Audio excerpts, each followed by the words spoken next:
조인섭 변호사의 상담소.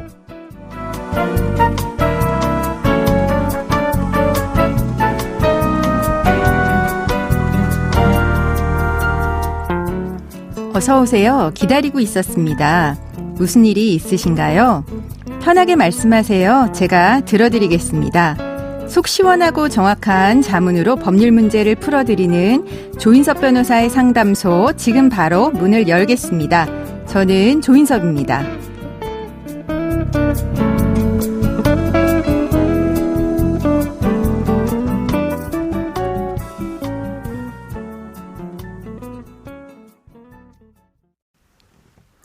고민이 있을 땐 언제든 문을 두드려주세요. 당신을 위한 로하우스 조담소 류현주 변호사와 함께합니다. 안녕하세요. 네, 안녕하세요. 법무법인 신세계로의 류현주 변호사입니다. 네, 오늘은 어떤 고민이 기다리고 있는지 먼저 사연부터 알아보겠습니다.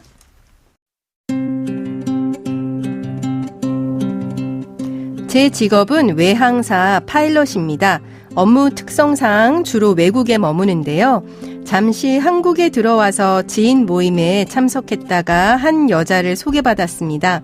우리는 서로에게 호감을 느끼면서 연인 사이로 발전했죠. 연인 사이가 됐어도 제가 한국에 있는 시간이 워낙 짧다 보니 자주 못 만났습니다. 데이트는 2주일에 한 번 정도, 스킨십도 손을 잡거나 가벼운 키스 정도뿐이었죠. 그렇게 서로에 대해 알아간 지 2달 정도 지났을 무렵이었습니다. 한 남성에게 전화를 받았습니다.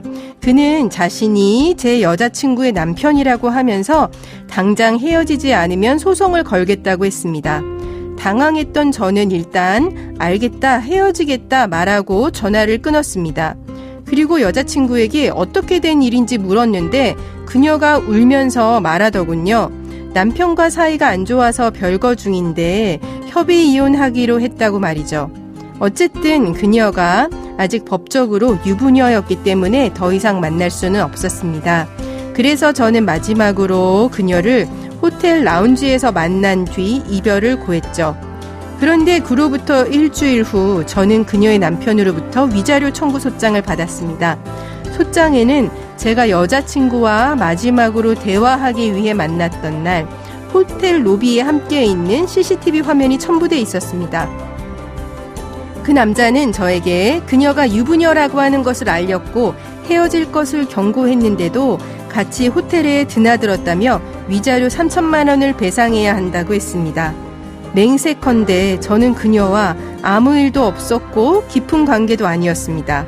어떻게 해야 하는 걸까요?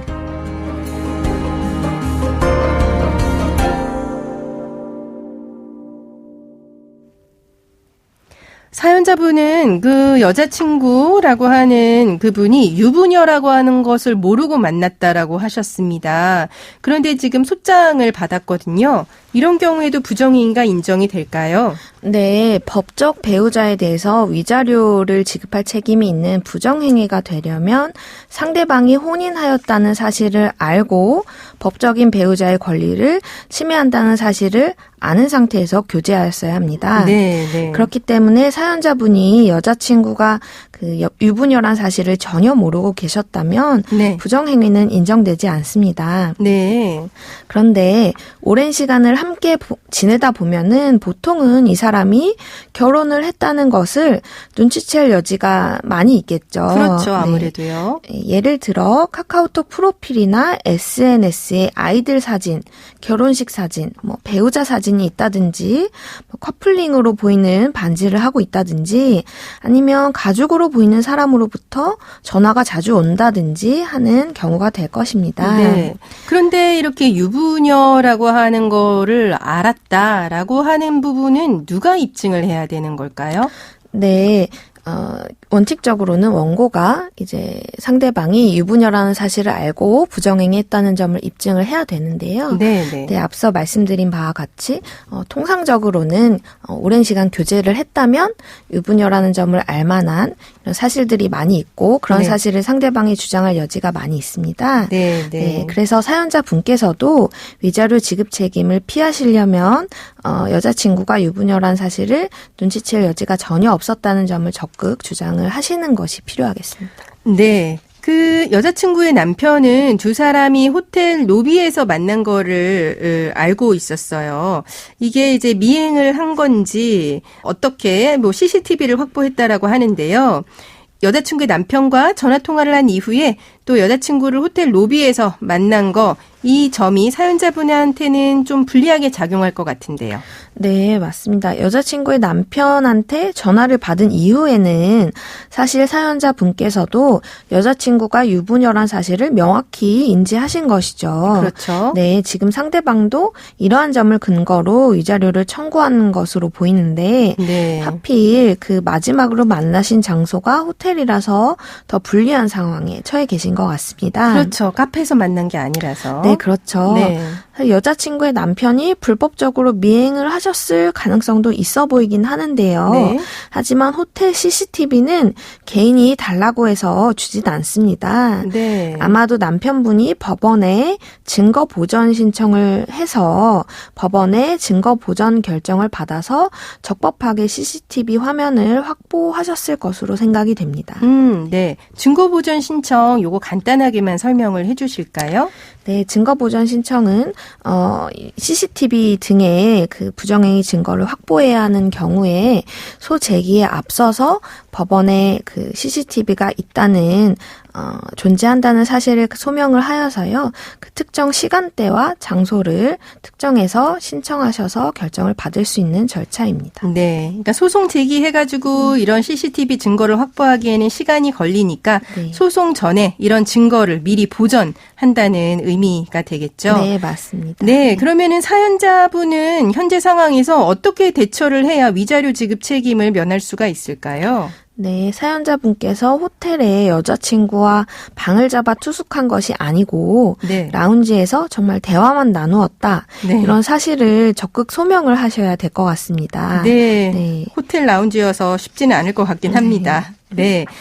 그러면은 성관계를 하지 않아도 부정행위가 인정이 되는 걸까요? 네, 아직도 많은 분들이 성관계가 있어야만 부정행위가 성립한다고 생각을 하시는데 그렇진 않습니다. 네, 이제 간통죄를 생각을 하셔서 그런 것 같은데 이제 간통죄는 위헌 결정이 나서 지금은 없지요. 네, 맞습니다. 네. 이 간통죄와는 다르게 부정행위는 조금 넓게 봅니다. 네. 네, 우리 판례의 확고한 입장은 반드시 성관계에 이르지 않더라도 부부간의 정조 의무를 해하였다고 볼 만한 모든 관계를 폭넓게 부정행위로 보아 위자료 지급 책임을 인정하고 있습니다. 네. 네, 예를 들어서 여보, 자기 등의 애칭을 사용하는 거, 네. 손을 잡거나 팔짱을 끼는 등 가벼운 스킨십만으로도 부정행위에 해당할 수가 있는 것입니다. 네. 그러면은 만약에 사연자분이 유부녀라고 하는 거를 모르고 만났다는 주장이 받아들여지지 않을 경우에 이런 경우에 손해배상, 위자료는 어느 정도 지급해야 되는 걸까요? 네, 부정행위에 따른 위자료 액수를 결정할 때는 교제 기간과 부정행위의 태양에 따라서 사안별로 다 다르게 판단이 되는데요. 네. 사연자분의 경우 교제 기간이 2개월로 비교적 짧고 만남 횟수도 많지 않으시고 네. 또 성관계까지 이르지 않으셨기 때문에 네. 이러한 부분을 잘 소명하시면 네. 위자료를 많이 감액하실 수 있을 것으로 생각이 됩니다. 네. 네. 지금 원고가 3천만 원을 청구했는데요. 경험에 비추어 보아 이런 사안의 경우에는 1,000만 원 이하로도 방어를 하실 수 있을 것으로 생각이 됩니다. 네, 잘 방어를 하면요. 네. 네, 그럼 지금까지의 상담 내용을 정리를 해보면요. 사연자분은 여자친구의 남편에게 전화를 받고 나서야 여자친구가 유부녀라고 하는 거를 알게 되셨고 결국 헤어지셨는데 하필이면 그 헤어지는 과정에서 그 직전에 만난 장소가 호텔 로비여서 위자료 청구 소장을 받으셨습니다. 여자친구와 투숙한 게 아니라 대화를 나누었다는 점을 적극적으로 이런 경우엔 밝히셔야 할 것 같고요. 그리고 만약에 이제 손해배상을 해야 할 경우에 사연자분의 경우 교제 기간이 비교적 짧고 만남의 횟수도 많지 않았으며 또 깊은 관계로 발전하지 않았다는 점을 잘 소명하시면 위자료를 많이 감액하실 수 있을 거라고 이야기를 해주셨습니다. 네, 조인석 변호사의 상담소 청취자 여러분들의 사연들을 기다리고 있지요. 네, 인터넷 포털 사이트 검색창에 YTN 라디오 조인섭의 상담소를 입력하시고 홈페이지에 들어오셔서 상담 게시판에 글 남겨주시면 됩니다. 연락받으실 전화번호도 함께 적어주세요. 네, 감사합니다. 지금까지 류현주 변호사와 함께했습니다. 네, 감사합니다.